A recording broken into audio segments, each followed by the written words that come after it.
آپ کو پتہ ہے پرندوں کو روزی کیسے ملتی ہے؟ بڑا اسٹڈی ہے، کیس اسٹڈی کیجئے. یہ میں آپ کو بتاتا ہوں پرندے ہیں کتنے دنیا میں. ایک تحقیق ہے کہ پوری دنیا میں جتنے انسان ہوتے ہیں نا، ملٹی پلائی بائی 10 اس میں جانور ہوتے ہیں.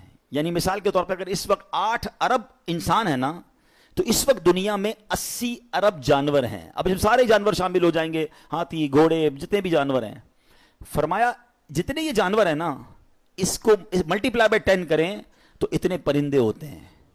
800 ارب پرندے ہیں دنیا میں. اچھا چلے پرندوں کی بات چلیے، تو ایک اور پرابلم جو آج ہم کریٹ کرتے جا رہے ہیں ان پرندوں کے لیے کہ ہم، اچھا پرندے کہاں رہتے ہیں؟ ہم تو گھروں میں رہتے ہیں، جانور جنگلوں میں رہتے ہیں. پرندے کہاں رہتے ہیں؟ درختوں پہ رہتے ہیں. اور ہم درخت کاٹی جا رہے ہیں. ہم درخت کاٹ کر ان کی رہائش گاہ ختم کر رہے ہیں. اس کا نقصان ہمیں ہو رہا ہے. یہ بزرگ بیٹھے ہیں، میں بھی چھوٹا تھا، مجھے یاد ہے صبح اٹھتے تھے تو کوئل کی آواز آتی تھی، کبھی کبھی بٹر فلائی. آج کے بچوں نے تو بٹر فلائی نہیں دیکھی ہوگی، کتابوں میں یا ویڈیوز میں دیکھی ہو. ہم بٹر فلائی پکڑتے تھے اسکول میں جا کے، کسی پھول پہ جا کے نظر آتی تھی. کوئل کی آواز، یہ سب چلا گیا. کراچی والے تو سنتے ہی نہیں کہ کہاں پرندوں کی آوازیں، کون سے پرندے، اسپیشیز غائب ہو گئیں. یہ پورا ایکو سسٹم ہے. اگر آپ ٹریز لگاتے ہیں تو پرندے، یہ ان کے گھر ہیں، ان کی کالونی ہے، ٹھیک ہے نا.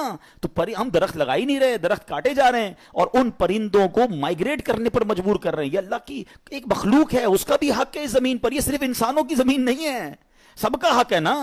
تو درخت لگانا صدقہ جاریہ فرمایا گیا. تو درخت لگائیں. الحمدللہ دعوت اسلامی کا ڈپارٹمنٹ FGRF مور دین 3 ملین ٹریز لگا چکا ہے. اور ہمارا نعرہ ہے پودا لگانا ہے، درخت بنانا ہے. تو چلیں آج 25ویں شب کو یہ بھی نیت کریں، کم از کم ایک درخت لگائیں اور اس درخت کو انشاءاللہ پودا لگائیں اور درخت بنائیں گے انشاءاللہ. تو اب یہ اتنے سارے پرندے ہیں، ان کی روزی کا انتظام کیا ہے؟ اتنا کمال کا یہ سٹڈی اگر آپ کریں، اور حدیث میں آیا نا کہ اللہ ایسے روزی دے گا جیسے پرندوں کو دیتا ہے. کبھی بھی آپ کے گھر میں بھی کوئی پرندہ ہو، آپ نے اس کے گھونسلے میں دیکھا ہے کوئی چھوٹی سی اس نے کبٹ بنائی ہوئی ہو اور 2-4 دن کا چارہ جمع کیا ہو؟ کسی پرندے کے پاس دیکھا ہے؟ نہیں.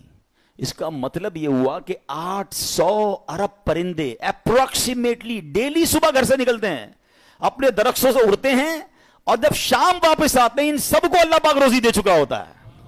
توکل کا لیول دیکھیں نا، توکل ہے نا. ان کو کل کا جمع ہی نہیں کر رہا. ہمارے کبڈز بھرے ہیں، ہمارے اکاؤنٹس بھرے ہوئے، ہماری جیبوں میں پیسے، ہمارے اناج کے ڈبے کھولیں کچن میں تو کچھ نہ کچھ نکل آئے گا، مگر فکر ہی ختم نہیں ہوتی. کال کرو تھینو، پرسوں کیا ہوگا، 1 سال بعد کیا ہوگا، بچہ بڑا ہو جائے گا تو کیا ہوگا، یہ بوڑھا ہو جاؤں گا کیا ہوگا، میں مر جاؤں گا تو کیا ہوگا. ارے اللہ کے بندے، سارے کام ہمارے سوچنے کے ہیں ہی نہیں. جس رب نے پیدا کیا ہے مجھے، وہ مجھے دے رہا ہے. جس نے بچوں کو پیدا کیا اس کو بھی دے گا. بچی پیدا نہیں ہوتی، ہماری ٹینشن شروع ہو جاتی ہے اس کی شادی کا کیا ہوگا. ارے بھائی ابھی تو پیدا ہوئی ہے، تو ابھی سے ٹینشن لینے شروع کر دی ہم نے. نہیں، اللہ پر بھروسہ، یقین. وہ کریم ہے، وہ مالک ہے، ساری دنیا کو عطا کر رہا ہے، مجھے بھی دے گا. بڑا خوبصورت جملہ علماء کہتے ہیں، وہ چونٹی کو کن دیتا ہے اور ہاتھی کو من بھی وہی دیتا ہے.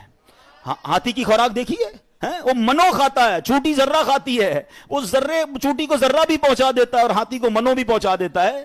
تو وہ مجھے بھی دے گا. بس